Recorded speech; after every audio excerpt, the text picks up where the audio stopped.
மனுஷன் எல்லாரும் அவன் நியாய நீதியை பார்த்துட்டு இருப்பான். ஆனா இந்த பெண்மணி எப்படி இப்படிப்பட்ட ஒரு ஸ்திரியாய் மாறினாள் என்று இயேசுநாதர் பார்த்தார். நானும் என்னுடைய நாட்கள்ல இப்படிப்பட்ட ஒரு ஸ்திரியை பார்க்க நேர்ந்தது. அவங்க அந்த ஸ்திரியை சிறைச்சாலையில் போட்டிருந்தாங்க.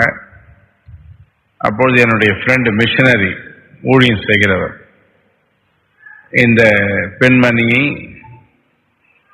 நாம் மீட்டு நற்செய்தி சொன்னா நல்லா இருக்கும் என்று சொன்னார். சரி, அவர் ஜெயில் ஊழியத்தை செய்கிறவர், ஜெயிலில் போய் ஊழியம் செய்கிறவர். அப்ப நானும் சொன்னேன், சரி பண்ணுங்க. அப்ப அவர் சொன்னாரு, அந்த பெண்மணி கேட்டாராம், ஏமா நீ இப்ப சிறைச்சாலைக்கு வந்திருக்கிற, இந்த புழல் ஜெயில தான் சிறையில ஊழியம் செய்ய விடுவாங்க. மாசத்துக்கு 2 முறை 1 முறை பர்மிஷன் கொடுத்து அவங்களுக்கு உணவெல்லாம் கொடுத்து அவங்கள நல்லதா மாத்துறதுக்காக கிறிஸ்தவங்களை விடுவாங்க. பர்மிஷன் வாங்கியிருந்தார் என் நண்பர். அவர் என்கிட்ட சொன்னார். அப்ப அந்த பெண்ணு ஓன்னு அழுதுதான்.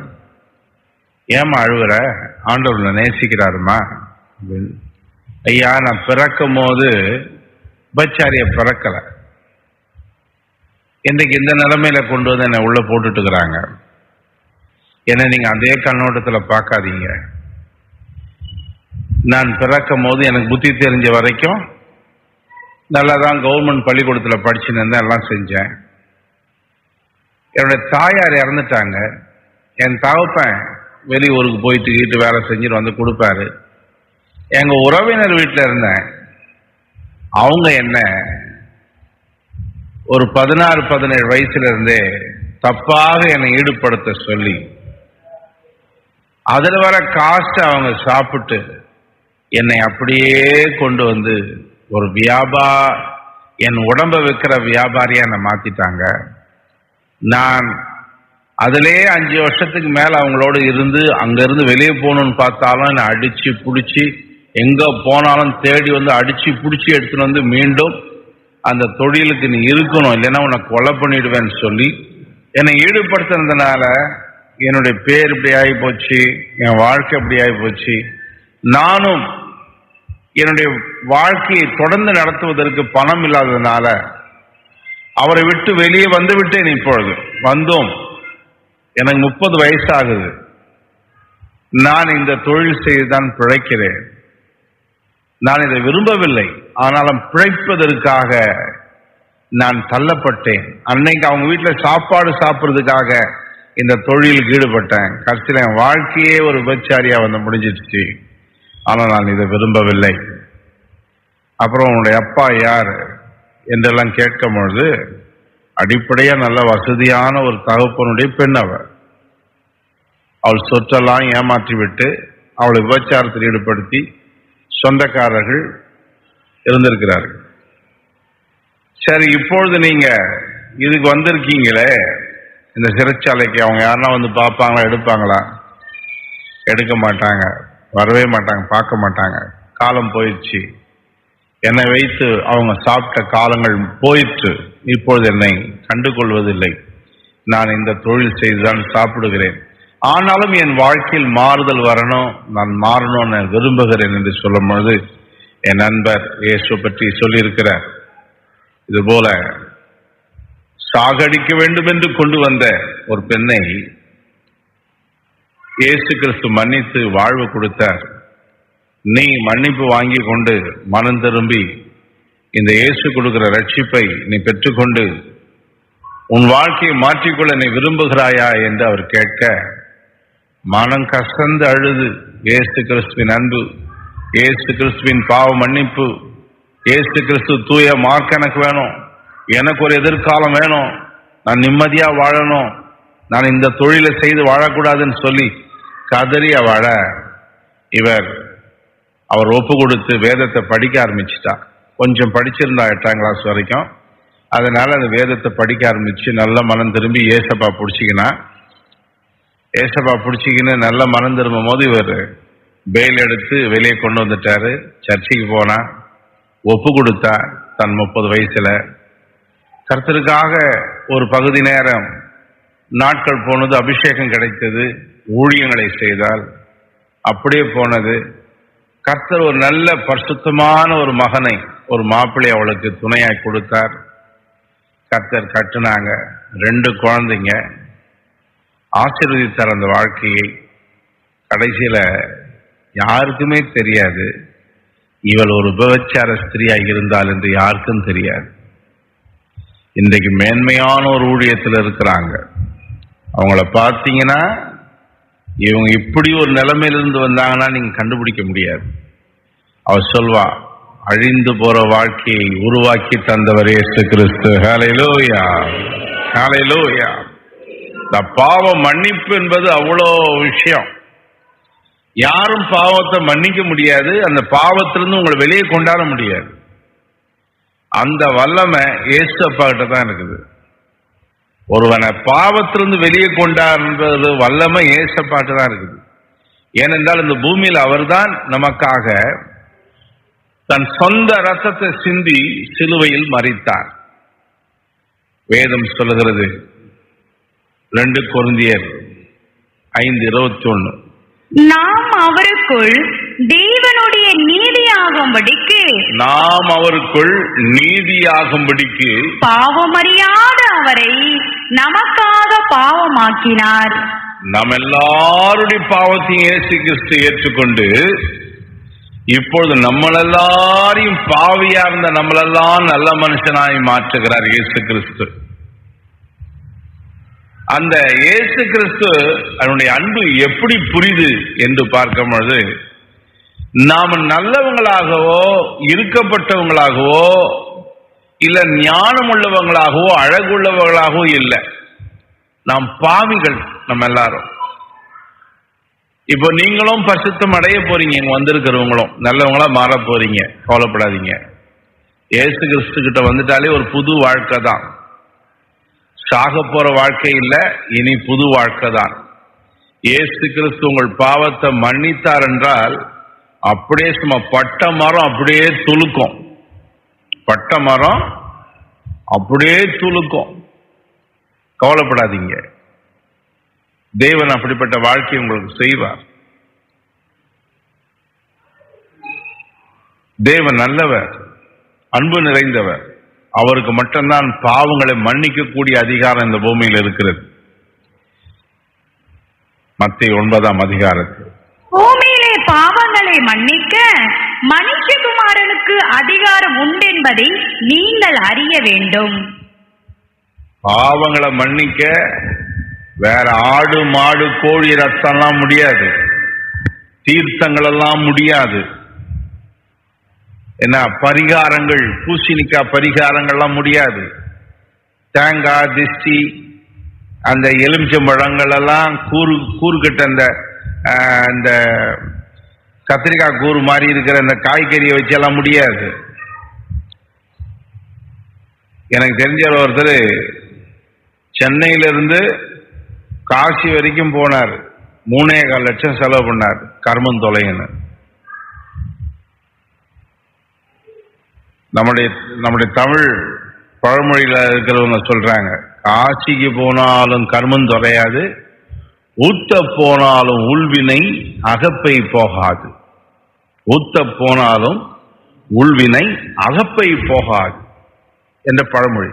காசிக்கு போனாலும் அப்படி ஒரு முதலியார் போயிட்டு வந்துட்டு 3,4 லட்சம் செலவு பண்ணிட்டு, அவருக்கு நாங்க ஏசப்ப பத்தி சொல்லி கொடுத்துட்டு ஒரு 8 ரூபாய் தாங்க, நான் இப்போ 8 ரூபாய் நான் சொன்னேன், இந்த இயேசு ரத்தம் தான் உங்க வீட்டை சுத்தி தெளிங்க, உங்க பிள்ளைங்க மேல தெளிங்க, அந்த பரம்பரை ஸ்தாபம் நின்று போயிடும்.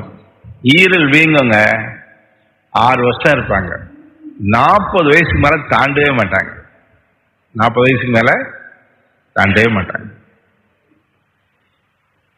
அப்ப அவர் சொல்றாரு, எங்க அப்பா 40-45 வயசுல போனாரு, எனக்கு இப்ப 40 வயசு நெருங்கின்னு இருக்குது. எனக்கு தான் பார்த்தா என் 2 ஆம்பளை பசங்களுக்கும் அதே மாதிரி இருக்குது. ஐயோ, என் கண்ணு முன்னாடியே போயிடுவாங்க பொழுது. இப்பவே ஸ்டார்ட் ஆயிடுச்சு. எனக்கு 38 வயசுல தான் ஈரல் பிரச்சனை ஸ்டார்ட் ஆச்சு. என் பிள்ளைகளுக்கு 18லயே ஸ்டார்ட் ஆயிடுச்சு. 40 கூட தாண்ட மாட்டாங்களே. நீ போய் எல்லாருக்கும் குடிக்க கொடு, எல்லார் மேலேயும் தெளி, உன் வீட்டை தெளி. அவர் இப்ப அவர் அதிகாரி, டிபி. நீங்க எக்ஸாமினேஷன் எழுதுறீங்களே, அந்த மார்க்கெல்லாம் போடுற அதிகாரி, டிபி அதிகாரி, பெரிய சீஃப் ஆபீசர். இப்ப ரிட்டையர் ஆயிட்டார். அவர் சொல்லுவார், 3.25 லட்சம் செலவு பண்ணி போனாத தீராத ஒரு சாபத்தை 8 ரூபாய் எண்ணெயில இயேசு ரத்தம் என்னை தீர்த்தது. ஹல்லேலூயா, ஹல்லேலூயா. இயேசுனுடைய அன்பு பாத்தீங்கன்னா, நம்ம நல்லவங்களா இருக்கும் போது நம்மளை தேடி வரல. ரோமர் 5:8 படிங்க. நாம் பாவிகளாய் இருக்கையில் கிறிஸ்து நமக்காக மரித்ததினாலே தேவன் நம்மேல் வைத்த தமது அன்பை விளங்க பண்ணுகிறார். விளங்க பண்ணினார். எவ்வளவு பெரிய இந்த உலகமே பாவியை வெறுக்கும், ஏழைகளை வெறுக்கும். வியாதிஸ்தர் சொன்னா விருந்தும் மருந்தும் பழமொழி இருக்குது. விருந்தும் மருந்தும் 2 நாள், விருந்தும் மருந்தும் 2 days. உனக்கு வியாதி பிரச்சனை, பிசாஸ் பிரச்சனைன்னா விருந்தும் மருந்தும் 2 நாள் கொடுப்பாங்க. பிசாஸ் பிரச்சனை 1 நாள் வந்து பார்ப்பாங்க. அதுவும் அவங்க வீட்டில் எதனா ஆச்சுன்னா கிட்டே வர மாட்டாங்க. அவங்க வீட்டில் எதனா ஆச்சுன்னா கிட்டே தேடி வர மாட்டாங்க. ஒரு பாப்பா சொல்லிச்சு பாருங்க, அந்த அவங்க வீட்டுக்கார இங்க வரும்பொழுது ஒரு வேன்ல நிறைய பேர் சேர்ந்து கட்டி, கைய காலை கட்டி, கட்டப்பட்ட இடத்துல ரத்தம், அப்படியே ரத்தங்களோடு. அதுல ஒரு சிலர், ஐயோ இவங்கிட்ட மல்லு கட்டுறதோட செத்தா கூட நல்லா இருக்கும்ன்ற ஒரு போர்வையில கொண்டு வராங்க அவனை. ஏங்க நாங்க கேட்கறோம், யாருங்க உங்களுக்கு அமிச்சது இங்க அப்படின்னா? ஒரு கிறிஸ்தவர்கள் சர்ச்சில் போய், அந்த சர்ச்சில் போய் போடுங்க, ஆண்டவர் உதவி செய்வார்னு சொல்ல, ஆண்டவரை தேடி வந்து அவங்க உறுதியா அப்படியே கப்புன்னு பிடிச்சிக்கினாங்க ஆண்டவரை. ஏன்னா வேற வழி இல்லை, எவ்வளவு செலவு பண்ணிட்டு இருக்கிறாங்க. இதுக்கு மேல கட்டில உடைக்கிறான், பீரோ உடையுது, எல்லாம் உடையுது. குடிக்கிறவனெல்லாம் பாதிக்கப்படுறான். அதனால கொண்டு வந்து கர்த்தர்கிட்ட போட்டாங்க. கர்த்தர் இப்ப அருமையாக அவனை மாற்றி இருக்கிறார். ஹல்லேலூயா. அந்த அம்மா சாட்சி சொன்னாங்க. இது 1 2 இது போல முடிகிற வாழ்க்கையை ஆரம்பித்து வைக்கிற தேவன், புது வாழ்க்கையை தருகிறவர். ஹல்லேலூயா. ஒன்னு உங்களுக்கு சொல்றேன், தன் பாவத்தை மறைக்கிறவன், அவைகளை அறிக்கை செய்து விட்டுவிடுகிறவனோ இரக்கம் பெறுவான். தன் பாவங்களை மறைக்கிறவன் வாழ்வடைய மாட்டான், அவைகளை அறிக்கை செய்து விட்டு விடுகிறவனோ இரக்கம் பெறுவான். அறிக்கை செய்து விட்டு விடுகிறவனோ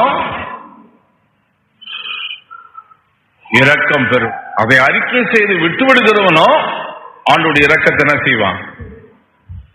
பாவம் இருக்குதுனாலே கூட அது அக்கா தங்கச்சிங்க மாதிரி சாபம் இருக்கும், வறுமை இருக்கும், வியாதி இருக்கும், நிம்மதி இருக்காது, சமாதானம் இருக்காது. லைனா அப்படியே சும்மா சரம் வெடி மாதிரி சேர்ந்து இருக்கும். பாவம்னு ஒண்ணு வாழ்க்கையில இருக்குமானால் அந்த எந்த விதமான பாவம் தெரியாது. மற்றவங்களுக்கு சூனியம் பண்ணிட்டு கூட நல்லவங்கள மாதிரி நீங்க காணப்படலாம். அந்த சூனியம் மற்றவங்களுக்கு செய்ததும் கூட மிகப்பெரிய பாவம். மற்ற குடும்பங்களை கெடுக்கிறதுக்காக நீங்க கலகம் பண்ணதும் பாவம்தான். பொறாமை கொண்டு சபிச்சதும் பாவம்தான். சிகரெட்டு, பீடி, சினிமா என்று பல காரியங்களை செய்வதும் பாவம்தான். பிறருடைய வாழ்க்கையை அழிப்பதற்காக திட்டம் போடுவதும் பாவம்தான். ஆகவே தேவ பிள்ளைகள், இது போன்ற நிறைய பாவத்தின் விளைவுகள் இன்னைக்கு கூட வந்திருக்கிறவங்க வாழ்க்கையில எப்படிப்பட்ட பாவம் இருக்கிறது, அதை நீங்கள் விரும்பாதீங்க. ஆண்டவர் சொன்னார், நான் மன்னிக்கிறேன், இனி என்ன செய்யாத. அதை ஒப்பு கொடுத்து அது சுத்திகரிக்கப்பட்டு, நல்ல கவனிங்க, அதை தேவன் மன்னிக்கணும். இயேசுதான் அதை என்ன செய்வார்? மன்னிப்பார். அதை மன்னிச்சாதான் சமாதானம், ஆரோக்கியம், ஆசீர்வாதம், சந்தோஷம், சுகம், பலன், வழி திறக்கப்படும். புது புது வழியை கர்த்தர் ஆசீர்வாதத்துக்கு வழியை திறப்பார். சும்மா அப்படியே சும்மா எரு வச்சு களையெல்லாம் நெருக்கி விட்டு, களையை பிடுங்கி கிளைய நறுக்கி எரு போட்டா எப்படி பசுமையா வருதோ செடி, அப்படி நீங்க சூப்பரா செழிப்பா உங்க வாழ்க்கை மாறும். பாவம் இருந்தாலே கஷ்டம். அந்த பெண்மணிக்கு ஆண்டவர் பார்த்தாரு. ஏன் அந்த மன்னிப்பு கொடுத்திருப்பாருன்னா, இது போல் நான் சொன்ன மாதிரி ஒரு சமயம், ஒரு சூழ்நிலை, ஒரு சந்தர்ப்பம் ஒரு மனிதனை ஒரு பாவத்துக்கு தள்ளி இருக்கலாம். அது இயேசு அறிந்து அந்த பெண்மணிக்கு இரக்கம் கொடுத்து, நீ பயப்படாத என்று, இனி பாவம் செய்யாதமான்னு சொல்லி அன்பு காட்டி அவள் அதிலிருந்து இயேசுவின் சிஷ்டியாய் மாறினாள். பக்கா பாவி இயேசுக்கு ரொம்ப அர்ப்பணிப்பான ஒரு அருமையான சிஷ்யாய், பரிசுத்தமான பெண்மணியா மாறினாள். அப்படியே ஆப்போசிட், கிழக்கு போனவ அப்படியே மேற்கு வந்து விட்டார். கிழக்குல உதிக்கிற சூரியன் மேற்குல உதிச்ச மாதிரி அதிசயம் மாறிட்டார். அந்த நாட்கள் எல்லாரும் அவரை பார்க்கும் போதெல்லாம், ஒரு காலத்துல மோசமான ஆளாச்ச, ஐயோ இப்போ பரிசுத்தமான பெண் என்று இயேசுநாதர் மாற்றிட்டார் எல்லாரும் பேசத்தக்கதாக இருந்திருக்க கூடும். தேவ பிள்ளைகளே, கர்த்தர் நல்லவர். ஒருவேளை இப்படிப்பட்டதான ஒரு சூழ்நிலை இருக்கும் பொழுது, வறுமை, தரித்திரம், பாவம், பல பிரச்சனைகள் இருக்கும் பொழுது உங்கள் மனநிலையும் தாக்கப்பட்டு தான் இருக்கும். அத்தனை பேர் அந்த பொண்ணை பிடிச்சின்னு வந்தாங்களே, அவன் மைண்ட் எப்படி இருந்திருக்கும் யோசிச்சு பாருங்க. அவள் ரொம்ப டிப்ரெஸ்ட் ஆயிருப்பா. என் வாழ்க்கை இன்னைக்கு முடிய போகுது, யூதரின் கையில மாட்டினா விடவே மாட்டானுங்க, கல்லடிச்சு சாவடிச்சிருவாங்க, முடிய போகுது இன்னும் சில நிமிஷத்துல. இயேசுநாதரை சந்திப்போம் அவள் எதிர்பார்க்கல. இவனுங்க இயேசுநாதரை கொண்டு வந்துட்டாங்க, இவர் என்ன சொல்றாரு பார்க்கலாம். அவளுக்கு ஒரு பெரிய சான்ஸ் இயேசுநாதர் குறுக்க வந்தது. இயேசுநாதர் மட்டும் இல்லைன்னா அவள் காலி. அவள் ரொம்ப டிப்ரெஸ்ட் ஆகி வேதனையோடு தன் வாழ்க்கையில அவளுடைய மனநிலைகள் பாதிக்கப்பட்டிருக்க கூடும். ஆனாலும் இயேசு கிறிஸ்து அவள் பாவத்தையும் மன்னித்து அவள் வாழ்க்கையில மிகப்பெரிய ஒரு சமாதானத்தை கர்த்தர் கட்டளையிட்டார்.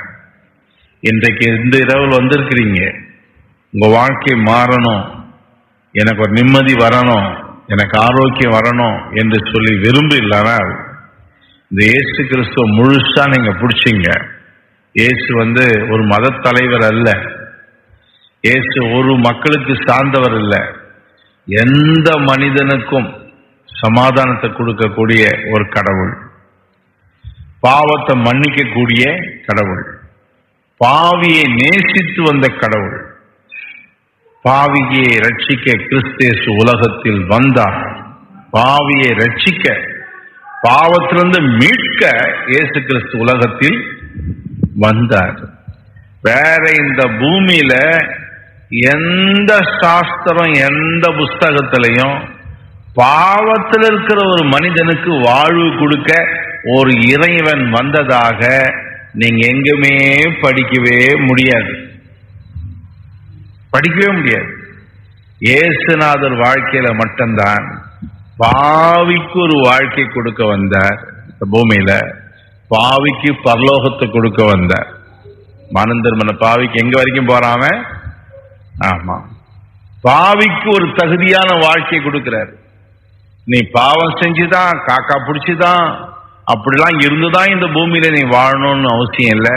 அதனால ஏற்படுகிற மன ரீதியான துயரம், அடிமை உணர்வு, டிப்ரெஷன், இன்ஃபீரியர் காம்ப்ளெக்ஸ், தாழ்மைப்படுகிற ஒரு உணர்வு உன்னை மனதில் வேதனைப்படத்தான் செய்யும். ஆகவே கர்த்தருக்கு பரிபூர்ணமா இந்த இரவுல ஒப்பு கொடுங்கள்.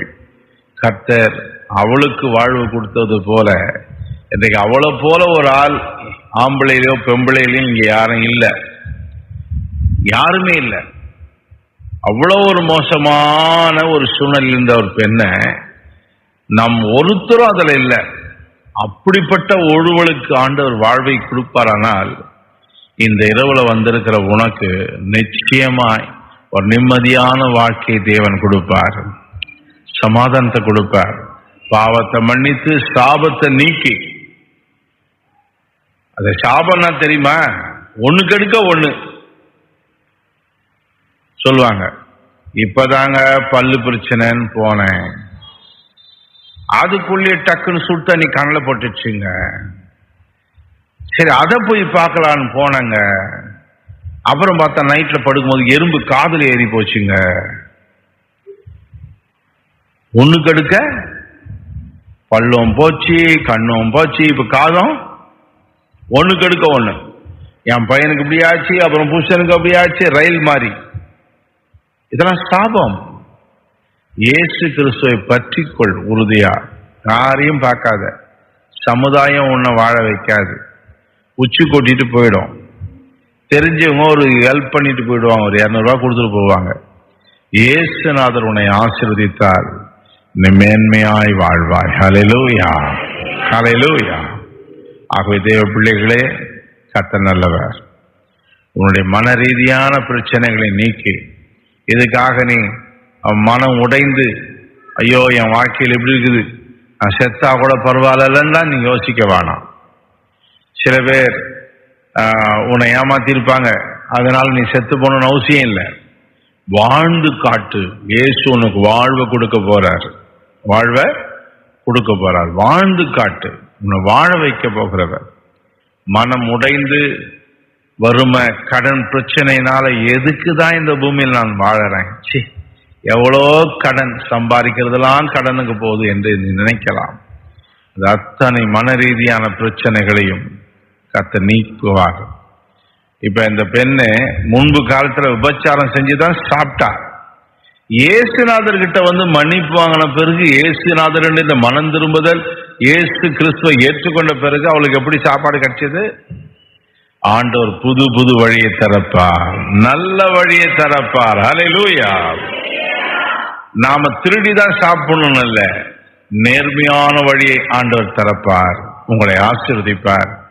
இந்த நாளிலே ஆண்டவர் இந்த முதல் நாள்ல உங்களோட பேசுறது, எப்படிப்பட்ட பாவமா இருந்தாலும் அவர் மன்னிக்க தயாராக இருக்கிறார். மன்னிக்கப்பட்டணும் பட்டாதான் நமக்கு வாழ்க்கை தொடரும். இப்படி அப்படியுமா இருக்கக்கூடாது.